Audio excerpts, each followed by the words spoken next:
నమస్తే, welcome to I dream. Diabetic patients ఏది తినాలన్నా కాస్త ఆలోచిస్తూ ఉంటారు. అందులోనూ ముఖ్యంగా నాన్ వెజ్ ప్రియులు అయితే అసలు మేము తినొచ్చా తినకూడదా, తింటే ఎలాంటి నాన్ వెజ్ తినొచ్చు, ఇలాంటి చాలా సందేహాలు ఉంటాయి. అయితే ఈరోజు మనతో పాటు ఉన్నారు అపోలో హాస్పిటల్ నుంచి ఎరుకులపాటి రవిశంకర్ గారు. వారితో మాట్లాడి వీటన్నిటికీ కూడా ఒక సొల్యూషన్ అయితే అడిగి తెలుసుకుందాం. నమస్తే సార్. నమస్తే అండి. సార్, డయాబెటిక్ రాగానే ప్రతి ఒక్కళ్ళకి డైట్ కంపల్సరీ ఫాలో అవ్వాలి అనేసి అనుకుంటూ ఉంటారు. అయితే నాన్ వెజ్ ఎక్కువగా ఇష్టపడే వాళ్ళు కూడా అయితే మేము నాన్ వెజ్ తినొచ్చా తినకూడదా అన్న డౌట్ కూడా ఉంటుంది వాళ్ళకి. నాన్ వెజ్ తినొచ్చు అంటారా సార్ డయాబెటిక్ వాళ్ళు? తినచ్చు, కాకపోతే తినేటువంటి మోతాదులో తినాలి. అది కూడా మనం ఎటువంటి నాన్ వెజ్ తింటున్నాం, దాంతోపాటు ఏం తింటున్నాం, అది కూడా ఎలా ప్రిపేర్ చేశారు, అది వీటన్నిటిని కన్సిడర్ చేసుకుంటూ తినాలి. అంతేగాని నాన్ వెజ్ తినచ్చు కదా అని చెప్పి 3 పూట్ల నాన్ వెజ్ తిని, అది కూడా మంచి ఫ్రైడ్ నాన్ వెజ్, అది కూడా రెడ్ మీట్ తింటా అంటే మటన్ లాంటివి తింటా కనుక చేసినట్లయితే చాలా చెడు జరుగుతుంది. ఏంటనేది మనం చర్చించుకుందాం. అయితే సార్, చాలామంది ఏంటంటే ఈ సపోజ్ చికెన్ కొద్దాం, చికెన్ వండడంలో రకరకాలు ఉన్నాయి. కొంతమంది కర్రీ చేస్తారు, కొంతమంది ఫ్రై అంటారు, కొంతమంది గ్రిల్డ్ అంటారు, బార్బిక్యూ అంటారు, ఇట్లా లేకపోతే ప్రాసెస్డ్ చికెన్ పిజ్జా కావచ్చు, చికెన్ బర్గర్, పికెల్స్, ఇట్లా రకరకాల వెరైటీస్ చేస్తూ ఉంటారు చికెన్లో. సో అలాంటి ఫుడ్ మనం చేసుకొని తినొచ్చా దీన్ని?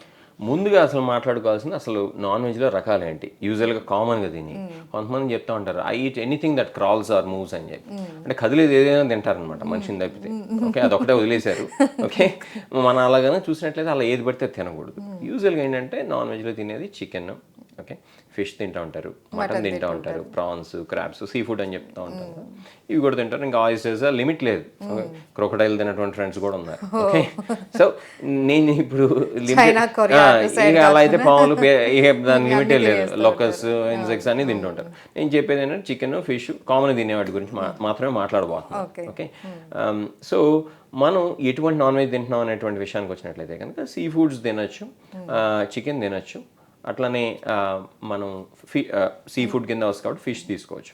మటన్ మాత్రం తీసుకోవద్దని చెప్తాం యూజువల్గా. హెల్త్ పరంగా చూసినట్లయితే తీసుకున్నా కూడా చాలా తక్కువగా తినాలని చెప్పి చెప్తా ఉంటాం. ఎందుకంటే అందులో ఉండేటువంటి ఈ రెడ్ మీట్ ఏదైతే ఉందో అది మన శరీరానికి మంచిది కాదు. కొలెస్ట్రాల్ పరంగా చూసినా, క్యాన్సర్ రిస్క్ పరంగా చూసినా కూడా అది మంచిది కాదు. కాబట్టి వీలున్నంత వరకు రెడ్ మీట్ని తగ్గించేయాలి అని చెప్పి ఇన్ జనరల్ చెప్తా ఉంటాయి ఇది ఈ హెల్త్కి సంబంధించినటువంటి మెడికల్ సొసైటీస్. ఇంకొక ముఖ్యమైనటువంటి విషయం ఏంటంటే మనం అది ఎలా తయారు చేస్తున్నాం, ఆ పర్టికులర్ రెసిపీ అనేది కూడా చాలా ఇంపార్టెంట్. ఇప్పుడు చికెన్ కనుక తీసుకున్నట్లయితే చికెన్ బాయిల్ చేసి తినేవాళ్ళు ఉన్నారు, ఓకే, ఫ్రై చేసి తినేవాళ్ళు ఉన్నారు, బార్బిక్యూ చేసి తినేవాళ్ళు ఉన్నారు, ఇంతకుముందు మరి చెప్పినటువంటి విధంగా పచ్చళ్ళు బట్టి తినేవాళ్ళు ఉన్నారు. ఇంకా కనుక మనం చెప్పుకుంటా పోతే ఈ పిజ్జాస్, బర్గర్స్లో కనుక ఆ ఫ్రీజర్లో పడేసి ఎప్పుడో తీసి మళ్ళీ దాన్ని ఫ్రై చేసి మంచిగా మళ్ళీ దాన్ని బ్రెడ్ పీసుల మధ్య పెట్టి అమ్మేవాళ్ళు ఉన్నారు. ఈ పిజ్జాల్లో కూడా అంతే, మీకు ప్రాసెస్డ్ పోర్క్ అది కూడా మర్చిపోయాం మనం. ఈ పెపరోనీ అని చెప్పి అమ్ముతూ ఉంటారు. ఓకే, పోర్క్ అనేది చాలా మంది తింటూ ఉంటారు. ఓకే, అది కూడా అవాయిడ్ చేయాలి. అది కూడా అవాయిడ్ చేయాలి. ఓకే, సో ఈ పోర్క్ పీసెస్ కానీ లేకపోతే చికెన్ పీసెస్ కానీ మటన్ పీసెస్ కానీ వేస్తూ ఉంటారు. ఇవన్నీ ప్రాసెస్డ్ ఫుడ్స్. ప్రాసెస్డ్ ఫుడ్ ఏదైనా కూడా అవాయిడ్ చేయాలి. అది వెజిటేరియన్ కావచ్చు, నాన్ వెజిటేరియన్ అయితే ముఖ్యంగా. ఓకే, ఎందుకంటే కార్సినోజెనిక్ కూడా కావచ్చు, అంటే క్యాన్సర్ కారకం కూడా కావచ్చు. కాబట్టి దాంతో పాటు ఈ యొక్క న్యూట్రిషనల్ వాల్యూ ఏదైతే ఉందో దాన్ని అదే పాడవకుండా ఉండటం కోసం అని చెప్పి సాల్ట్ యాడ్ చేస్తూ ఉంటారు ఎప్పుడైనా ప్రాసెస్ ఫుడ్స్లో. అది శరీరానికి ఏమాత్రం మంచిది కాదు. ఓకే, సో ఈ కారణాల వల్ల అసలు ప్రాసెస్ ఫుడ్స్ అనేది అది మనం ఇళ్లలో పెట్టుకునేటువంటి పికిల్స్ కావచ్చు, ఇది నాన్ వెజ్తో, లేకపోతే మనం ఇంతకుముందు చెప్పుకున్నటువంటి విధంగా పిజ్జాలు, బర్గర్లో పెట్టేటువంటి ప్రాసెస్ మీట్ కావచ్చు, దాన్ని అయితే అవాయిడ్ చేయాలి. అది తీసి పక్కన పెడదాం. ఇక మనం మామూలుగా ఏ రోజుకి ఆ రోజు చేసుకుని తినేటువంటి నాన్ వెజ్ విషయానికి వస్తున్నాం. అసలు మనం దాన్ని ఎలా తయారు చేస్తున్నాం అనేది ముఖ్యం. కొంతమంది ఇంతకుముందు మేము చెప్పుకున్నాం కదా, బాయిల్ చేసి నీట్గా దాని మీద కొంచెం ఏదో పెప్పర్, సాల్ట్ వేసుకుని తినేటువంటి వాళ్ళు ఉన్నారు. అది యాక్సెప్టబుల్. ఓకే, బార్బిక్యూ చేసుకున్నా యాక్సెప్టబుల్. ఓకే, అలానే మనం కూరలా చేసుకున్నా యాక్సెప్టబుల్. కూర అని చెప్పి మళ్ళీ అందులో లీటర్ నూనె పోస్తే కష్టం. ఓకే, నూనె అంటే చాలా తక్కువ వాడుకోవాలి. ఇక ఈ ఫ్రైడ్ అయితే కనుక పూర్తిగా అవాయిడ్ చేయాలి, అది షుగర్ ఉన్నా లేకపోయినా కూడా. ఓకే. ఓకే, ఎందుకండి అదేంటి షుగర్కి ఆయిల్కి ఏంటి సంబంధం అంటే, ఒకవేళ కనుక ఆయిల్ కనుక ఎక్కువగా ఉన్నట్లయితే కనుక అది హార్ట్ డిసీజ్కి, వెయిట్ గెయిన్కి, వీటన్నిటికీ కారణం అవుతుంది, కొలెస్ట్రాల్ పెరగడానికి. ప్రాబ్లమ్స్ వచ్చేస్తుంటాయి. అలానే సాల్ట్ కూడా మన వాళ్ళు సాల్ట్లో కూర వేసినట్టు ఉంటుంది కొంతమంది ఇళ్ళకి వెళ్తే, తప్పుగా అనుకోవద్దు. ఓకే, కూరలో సాల్ట్ కొంచెం, అది కూడా చాలా తక్కువగా వేసుకోవాలి. అంతేగాని టేస్ట్ అనే పేరుతో ఉప్పు మయం చేస్తారు, అలా చేయకూడదు. సో సాల్ట్ అనేది చాలా తక్కువగా వాడుకోవాలి. ఇట్లాంటి బేసిక్స్ కనుక పాటించినట్టయితే తప్పకుండా మనం నాన్ వెజ్ని ఎంతవరకు ఎంజాయ్ చేయాలో అంతవరకు తినచ్చు. మళ్ళీ ఎంజాయ్ చేయడం కదా అని చెప్పి సాయంత్రం బిర్యానీ, ఈ బిర్యానీ ప్రస్తావన ఎందుకు తీసుకొచ్చానంటే, హైదరాబాదీలు ఆ మాటకొస్తే తెలుగు వాళ్ళందరికీ అతి ప్రియమైనటువంటి, ఆ మాటకొస్తే నాన్ వెజ్ భారతీయులందరికీ కూడా అతి ప్రియమైనటువంటి వంటకాల్లో ఈ బిర్యానీ. బిర్యానీలో ఏముంటుంది, 2-3 ముక్కలు ఉంటాయి, లేకపోతే 4-5 ముక్కలు ఉంటాయి, మిగతా అంతా రైస్. ఆ రైస్ కూడా ఏంటి, బాగా ఆయిల్ ఎక్కువగా వేసినటువంటి, లేదా ఘీ ఎక్కువగా అంటే నెయ్యి ఎక్కువగా వేసినటువంటి రైస్. దానివల్ల ఉబకాయం అనేది రావటం, అట్లానే షుగర్ లెవెల్స్ కంట్రోల్లో ఉండకపోవటం. ఆ ఉబకాయం అంటే ఏంటి, ఒబేసిటీ వచ్చి ఊరుకుంటుందా అంటే కాదు, ఒబేసిటీ వల్ల 1,00,000 ప్రాబ్లమ్స్ వస్తాయి. హార్ట్ అటాక్స్, బ్రెయిన్ స్ట్రోక్స్, అంటే మీకు చెప్పుకుంటా పోతే యూరిక్ యాసిడ్ లెవెల్స్ పెరగటం, ఆస్టియోఆర్థరైటిస్, స్లీప్ యాప్నియా, పెద్ద లిస్టే ఉంది. ఓకే, ఈ అన్ని సమస్యలు వస్తాయి. కాబట్టి బిర్యానీ లాంటి వాటికి అయితే వీళ్ళంత వరకు దూరంగా ఉండాలి. తిన్నా కూడా ఏ నెలకో 2 నెలలకో ఒకసారి, అది కూడా మోతాదులో తినాలి. కానీ ఫ్యామిలీ ప్యాక్ తెప్పించుకుని ఒకటే తినటం ఇట్లాంటివి చేయకూడదు. ఇది చాలా మితంగా తినటం అనేది చాలా అలవాటు చేసుకోవాలి. అలానే ఎలా తయారు చేస్తున్నారు, ఎక్కడి నుంచి తీసుకొస్తున్నారు, కాంబినేషన్. ఇక దాంతోపాటు మళ్ళీ అదొకటి కూడా కాదు కదా, ఇది చికెన్ అంటే దాంతోపాటు మనం రైస్ ఉండాలి, పక్కన సాఫ్ట్ డ్రింక్స్ కూడా ఉండాలి. అరే ఇదేం అసలే చేస్తుంది అరాచకం, దాంతోపాటు మళ్ళీ మళ్ళీ ఈ బ్రాండ్స్ పేర్లు ఎందుకులే కానీ సాఫ్ట్ డ్రింక్స్ ఉండకూడదు. సో ఇలా కనుక తిన్నట్లయితే తప్పకుండా మనం సమస్యల్ని కొని తెచ్చుకున్నట్టు ఇంటికి, ఏది వెల్కమ్ చేసినట్టు. కాబట్టి నేను చెప్పొచ్చేది ఏంటంటే, మీరు ఎంజాయ్ చేయాలనుకుంటే నాన్ వెజ్ తినండి.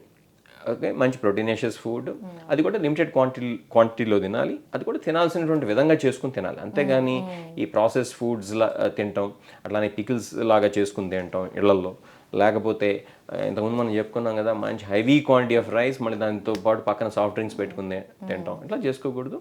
ఓ పద్ధతిగా తిన్నట్లయితే కన్నా పెద్దగా సమస్యలు రావు, లిమిటెడ్ క్వాంటిటీలో తినాలి. మీకు ఆల్రెడీ కిడ్నీ సమస్యలు ఉన్నా, మీకు ఆల్రెడీ లివర్ ప్రాబ్లమ్స్ ఉన్నా, మీకు ఆల్రెడీ హార్ట్ అటాక్స్ లాంటివి వచ్చినా, మీరు ఏంటంటే స్పెసిఫిక్గా మీ డాక్టర్స్తో కనుక డిస్కస్ చేసినట్లయితే తప్పకుండా వాళ్ళు ఎంత మోతాదులో తినొచ్చు, అసలు సేఫా కాదా మీకు అనేది స్పెసిఫిక్గా చెప్పడం అనేది సాధ్యపడదు.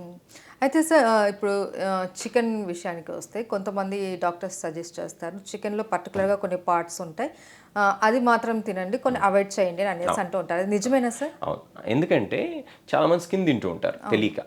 ఎస్పెషల్లీ ముఖ్యంగా నాటుకోడి తినేటప్పుడు ఏం చేస్తారంటే, స్కిన్ కూడా దాన్ని కాల్చి, ఇది మన మొత్తం దీంతో పాటు దాన్ని మొత్తాన్ని రోస్ట్ చేసుకుని ఏదో చేసుకుని కూర చేసుకుని తింటారు.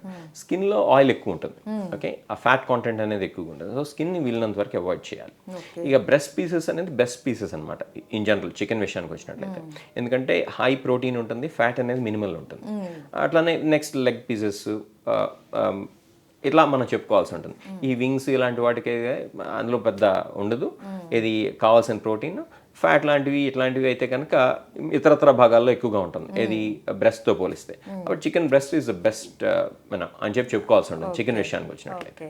మరి మటన్, ఫిష్ అసలు మనం మటన్ జోలికి వెళ్ళొద్దని చెప్పుకున్నాం కదా, అంటే కొద్దిగా తీసుకోవచ్చు అంటే మటన్ లివర్ ఇలాంటివి చాలా హెల్దీ అని అంటూ ఉంటారు కదా. అలా ఏం లేదమ్మా, మీరు కనుక మటన్ తీసుకోవాలని అంటే ఎప్పుడో రేర్గా, ఏది 6 నెలలకో 3 నెలలకో ఒకసారి తీసుకుంటే పర్లేదు. కానీ చాలామంది మన భారతదేశంలో ముఖ్యంగా ఈ తెలుగు రాష్ట్రాల్లో ఏంటంటే మటన్ కన్సంప్షన్ అనేది చాలా ఎక్కువగా ఉంటుంది.